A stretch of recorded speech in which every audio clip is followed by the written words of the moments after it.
My name is Clara. I'm 55 years old, and for 2 years, I carried a secret no one knew, not even my husband, Michael. My body was changing, betraying me in ways I couldn't explain, and instead of telling him, I stayed silent. That silence grew between us until one day, after 30 years of marriage, he looked me in the eyes and said something that made the world collapse beneath my feet. She's pregnant.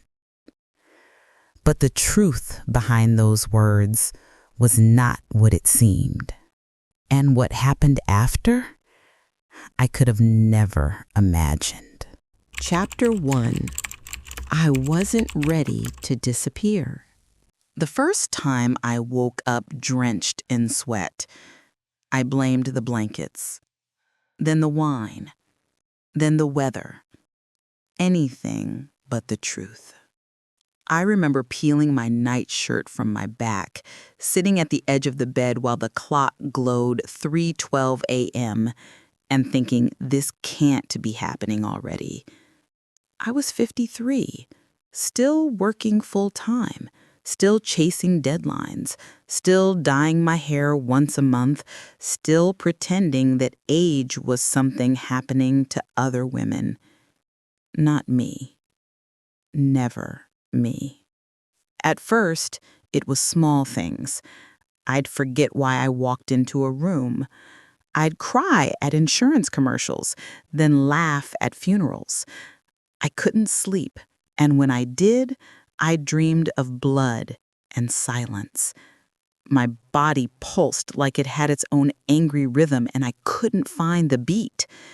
My chest flushed hot. My face burned. My sheets soaked. I started carrying a spare shirt in my purse just to survive meetings at work. And still, I told no one. Not my doctor, not my sister, and especially not my husband. We had been married 30 years. We met at 23, moved in at 24, married by 26, built a life, raised 2 kids, buried a dog, bought new pillows. We had routines so deep they felt like infrastructure. He made coffee at 7:15 every morning, strong and black, 2 sugars for me. I left the light on in the bathroom all night because I hated waking up to darkness. He checked the locks before bed. I folded the laundry in neat piles. He never noticed. We touched shoulders in bed and called it intimacy. It wasn't passion anymore, but it was something steady, something safe. But when the hot flashes came, I stopped reaching for him. My skin was too sensitive, like it remembered every disappointment in his hands. He noticed. Of course he did. He wasn't stupid, just slow to speak. "Everything okay?" he asked once when I flinched at his kiss. I smiled too quickly, shook my head, said I was tired. He accepted it. Or maybe he just filed it away, another unanswered question between us. I was more than tired. I was vanishing. Sex became a battlefield I refused to enter. He'd try to touch me and I'd find a reason to move, to get up, to deflect with humor. "Don't start anything. I have a headache. Maybe tomorrow. I need to finish the laundry first." He started sleeping closer to the edge of the bed. Our conversations turned into logistics, bills, groceries, calendar invites. I could feel his resentment grow like mold in the dark. And I couldn't blame him. I was shutting him out, one excuse at a time. What was I supposed to say? "Sorry, honey, I don't want to fuck you because my hormones are rioting and I feel like my body's on fire." That I was afraid he'd see me, the new me, and not want her? That I didn't even know who she was? I didn't recognize her either. She was moody, forgetful, sweating through her blouse at work, snapping at strangers in the grocery line. I wanted my old self back, the woman who knew her place in her own body. But she was gone, and I didn't know how to mourn her. So I kept going, smiling at brunches, pretending during family dinners, working, texting the kids about their jobs, their bills, their plans, taking pills my gynecologist recommended after I finally whispered the word menopause without crying. But even then, I didn't tell him. I told no one. It felt like admitting to failure, like I was officially old, like if I said it out loud, the word would tattoo itself on my forehead, undesirable. He was still handsome, still strong, still himself. I hated him for that. I hated his steady energy, his flat stomach, his appetite for life. I hated how he whistled while getting dressed, how he smelled faintly of soap and cologne. It made me feel like a ghost in the house I decorated. I wanted to smash the coffee cup out of his hand sometimes just to make him falter, just to remind him that I existed. I remember standing in the mirror one morning, naked from the waist up, looking at my breasts like they belonged to someone else. They sagged in places I didn't recognize. My skin, thinner, blotchier, with faint veins I couldn't ignore anymore. My hair was falling out in the shower more than usual. I pressed my hand to my belly and whispered, "Is this it? Is this who I am now?" My voice cracked in the empty bathroom. No one answered, just the hum of the fan. That week, I started going to doctor after doctor, not for help, for confirmation. I wanted someone to tell me it was just stress, that I wasn't crazy, that maybe it was my thyroid or anemia, anything that didn't mean this slow erasure of the woman I used to be. I sat in cold exam rooms while doctors with soft voices explained hormone levels, estrogen, progesterone, words I had only half understood in biology class decades ago. Each time I nodded like a student, but inside I was screaming, "Don't tell me this is normal. Tell me you can fix it." But every test came back the same. Hormones flatlining, estrogen dropping. The end of fertility? The start of something else. Something no one warns you about until you're already knee-deep in it. I wanted to be angry at the universe, but instead, I bought supplements, changed my diet, started journaling, wrote lists of gratitude at midnight while sweating through my sheets. Nothing made me feel real. Nothing made me feel me. And all the while, my husband grew colder. Not cruel, not loud, just far away. I could feel him wondering why I wouldn't touch him, why I avoided his eyes, why I sometimes cried during commercials and blamed it on my contacts. He stopped asking. He stopped trying. His silence was worse than anger. His silence felt like goodbye.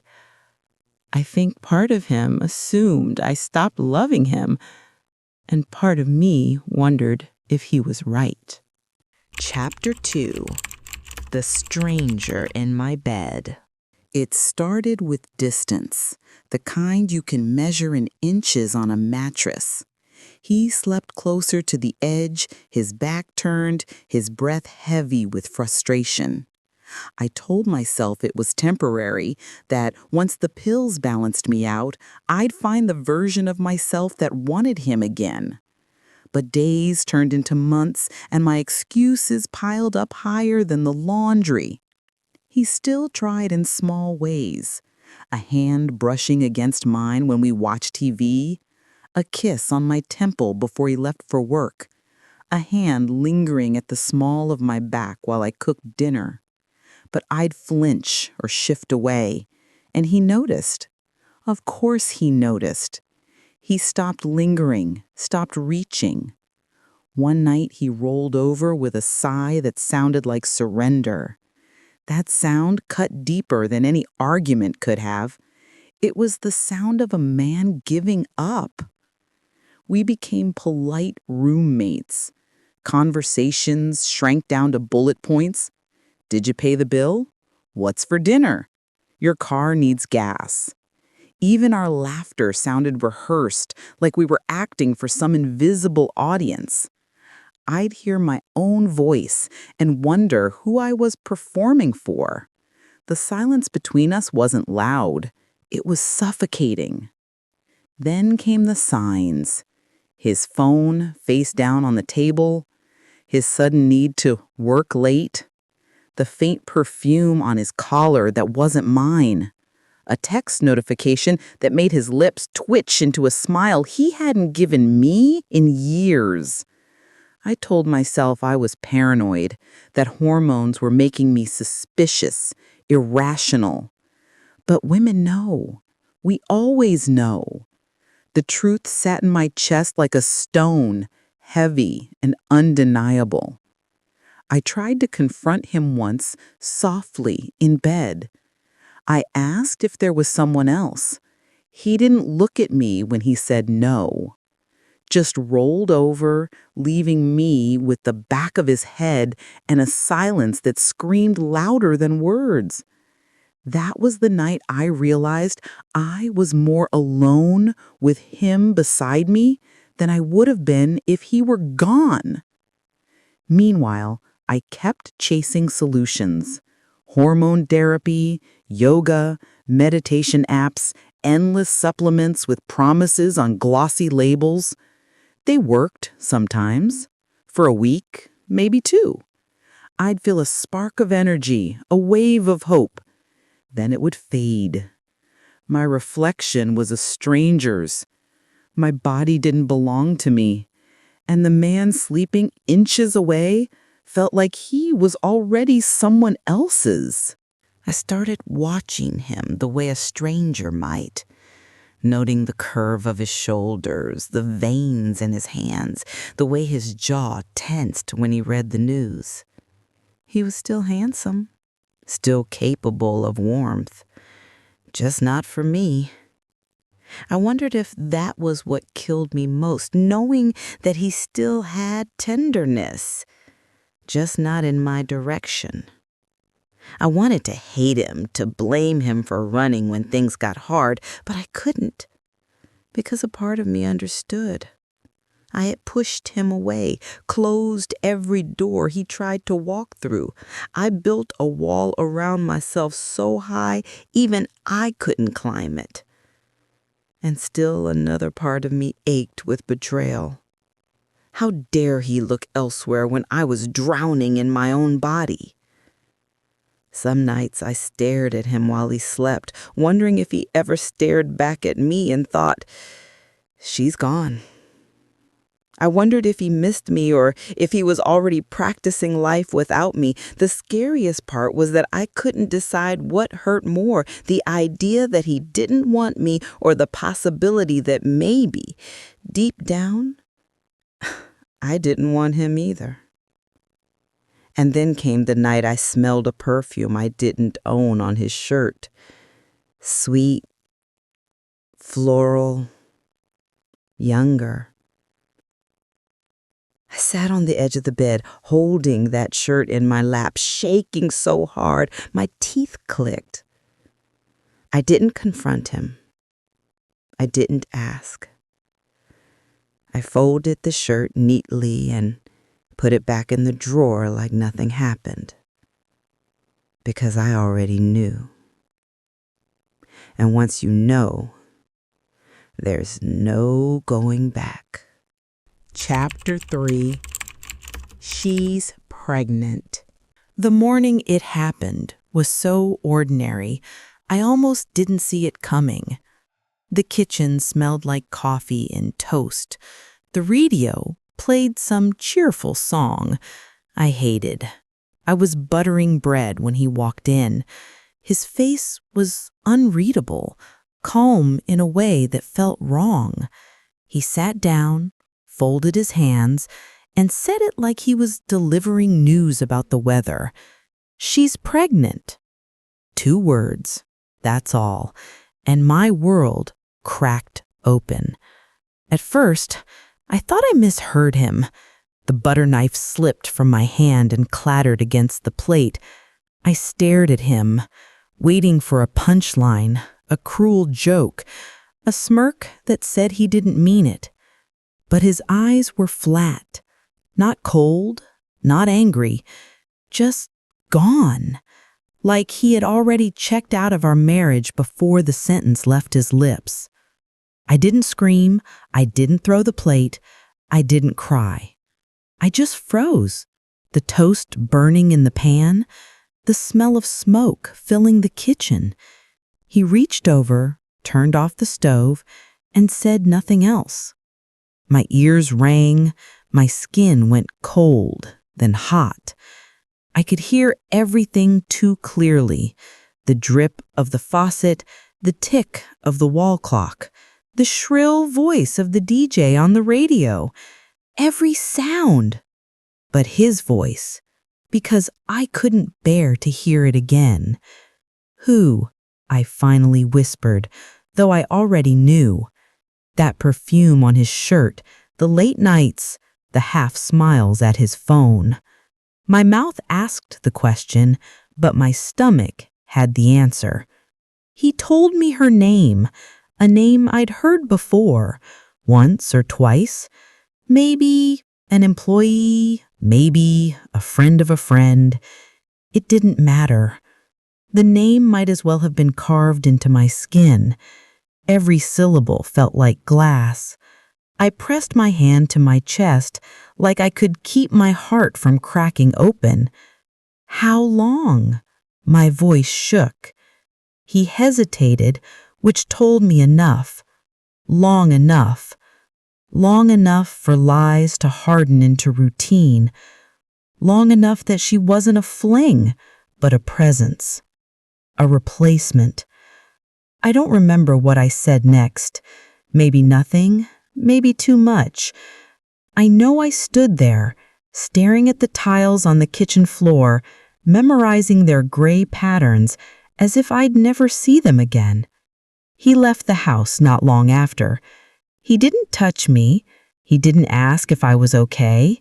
He just left, like a man walking out of a meeting he was late for. Later that day, he told our children, not me, him. He sat them down, explained the situation in that same calm, managerial tone, and somehow managed to make himself sound like a man caught between 2 women, 2 lives. They didn't yell at him. They didn't defend me. They nodded, uncomfortable, already leaning toward his side. Of course they did. He was their father, their boss, the man who paid their bills and gave them jobs at his firm. I was what? Their mother? Yes, but a mother who'd become quieter, softer, invisible in the corners of her own home. A woman they pitied but didn't quite respect anymore. The betrayal wasn't just his, it was theirs too, in their silence. That night, I packed a bag. Not much, just a few clothes, my toothbrush, a book I wasn't reading, my journal. I didn't slam the door. I didn't leave a note. I didn't give him the satisfaction of a scene. I just walked out. My feet carried me to the train station like they'd known the way all along. On the train, I sat by the window, clutching my bag, staring at the blur of fields and small towns. I thought about how 30 years could end in 2 words. I thought about how my body had betrayed me, how I had betrayed him in silence, and how he had betrayed me with another woman's bed. Betrayal layered on betrayal until I wasn't sure who the villain was anymore. I pressed my forehead against the cold glass and whispered, "I'm still here." But I didn't believe it. Not really. My reflection in the window was pale, my eyes swollen, my mouth tight. I looked like someone else, someone abandoned, someone erased. I found a cheap hotel near the station. The sheets smelled of bleach and cigarettes. The carpet was stained. The air conditioner hummed like it was dying. I lay on the bed, staring at the ceiling, unable to cry. Even my tears had abandoned me. I tried to imagine him with her, his hands, his laugh, the way he looked at me when we first met. That look now belonged to someone else. The thought made me nauseous. I ran to the bathroom and vomited until my throat burned. When I came back, I sat at the edge of the bed, shaking, my hands gripping the thin blanket. For the first time in years, I was alone. No husband's breath beside me, no children asking for help, no one waiting, just me, my broken body, and the silence. And in that silence, something terrifying rose in me. I didn't know if I wanted to go back. I didn't know if there was anything left to go back to. The city outside buzzed with life, cars honking, people laughing, trains rolling by. I pressed my palms to my face and tried to remember the last time I had laughed without effort, the last time I looked in the mirror and liked the woman staring back. I couldn't remember. That realization hurt almost more than his confession. The night stretched on. At some point, I must have fallen asleep. When I woke, the sun was spilling through the curtains, warm and golden, as if nothing had happened. But everything had. My life had cracked in half, and I wasn't sure which side of it I was standing on. Chapter 4. The Mirror Speaks Back. The town I ended up in wasn't even on the map of my life before that night. I stepped off the train with no plan, no luggage except the small bag on my shoulder, and no one expecting me. The air smelled different, less polished, more raw. The streets were narrow, lined with bakeries that closed early, bars with neon signs that buzzed against the dark, and stray cats that owned the sidewalks. I found a room above a cafe, paid in cash, and locked the door behind me like I was sealing myself inside a cocoon. For 2 days, I didn't speak to anyone. I wandered along the river, sat on benches, bought coffee I barely sipped. I watched couples holding hands and felt the ache in my chest deepen, not just for what I had lost, but for what I had ignored for years. I'd been walking through my marriage half asleep, and now the shock of his betrayal had jolted me awake in the worst way. On the 3rd day, I walked into a small diner. The waitress had tired eyes and called everyone honey. I sat at the counter, ordered soup, and tried not to cry when she set it down. Beside me was a woman about my age, her hair gray, but her lipstick bright red. She looked at me once, then twice, and finally said, "You look like someone who just started telling the truth." Her words pierced me. I laughed, but it came out broken. She smiled, not unkindly, and said nothing more. That night, in the rented room, I stared into the mirror above the sink. For the first time in years, I really looked. Not the quick glance I gave myself before work, not the critical inventory of sagging skin and thinning hair. I looked into my own eyes, and I saw someone raw and alive beneath the wreckage, someone who had survived. I spoke out loud. My voice shook. "You are not finished. You are not invisible. You are not just his wife, their mother, a faded picture." My reflection didn't argue. It just stared back, as if waiting for me to keep going. So I did. I whispered my fears, my shame, my rage. I admitted things I had buried, that I resented my children for siding with him, that I wanted to smash every reminder of our life together, that I wasn't sure if I ever wanted him back. I cried until my throat burned, and when I stopped, I felt lighter. The next morning, I bought a cheap tube of red lipstick. I wore it walking down the street, my chin a little higher. Men didn't look twice, and that wasn't the point. I looked twice. At myself in shop windows, at the woman reflected back at me who wasn't hiding anymore. I ordered wine at lunch, the good kind, and drank it slowly, savoring the burn.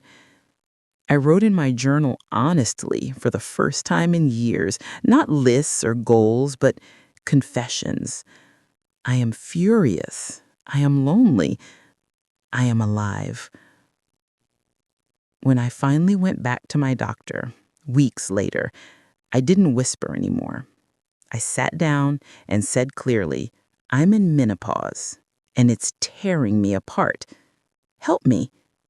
I listed every symptom without shame: the night sweats, the rage, the loss of desire. She listened, and for once I felt seen. Not fixed, not cured, but understood. Back home, I began reclaiming small pieces of myself. Walks at dusk when the air cooled and the sky turned violet. Cooking meals just for me, with too much garlic because no one else was there to complain. Buying flowers and putting them in the bedroom, even if I was the only one to see them. I wasn't healed, not yet, but I was breathing again. One evening, standing in front of the mirror with my new lipstick smudged from dinner, I smiled. Not because I looked beautiful, but because I looked like me. And for the first time in a long, long while, that was enough. Chapter 5. Almost Forgiveness. He came back on a Tuesday evening, just as the sun dipped low and the house glowed with that tired, golden light that makes everything look softer than it is. I was sitting at the kitchen table with a glass of wine, the lipstick from earlier in the day faint on my mouth, my journal open in front of me. I wasn't expecting him, but when the door clicked, I knew it was him.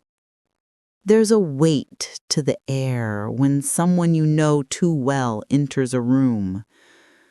A familiarity you can't fake. He looked smaller somehow. Not in body, he was still broad, still solid, but in presence. His shoulders sagged. His eyes didn't hold mine like they used to. He set his keys on the counter, cleared his throat, and said the words I hadn't imagined I'd ever hear from him. She lied. She wasn't pregnant. The world didn't explode this time. No clattering dishes, no ringing ears.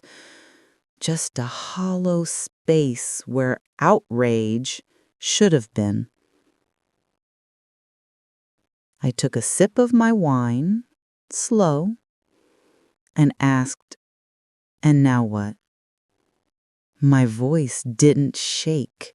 It almost scared me how calm I was. He leaned against the counter, rubbed his face. I don't know. I was stupid. I thought I'd lost you already. I thought He stopped, swallowed hard. She told me what I wanted to hear, and I believed it. But then his voice shifted, rougher now, like gravel. When she admitted she wasn't pregnant, we fought. And she said something else. She laughed and told me, "Your wife doesn't even want you. She's in menopause. She can't give you what I can. I'm young. I can sleep with you whenever you want." His jaw tightened. His fists curled on the counter. She used your body, your pain, as a weapon against you, against us.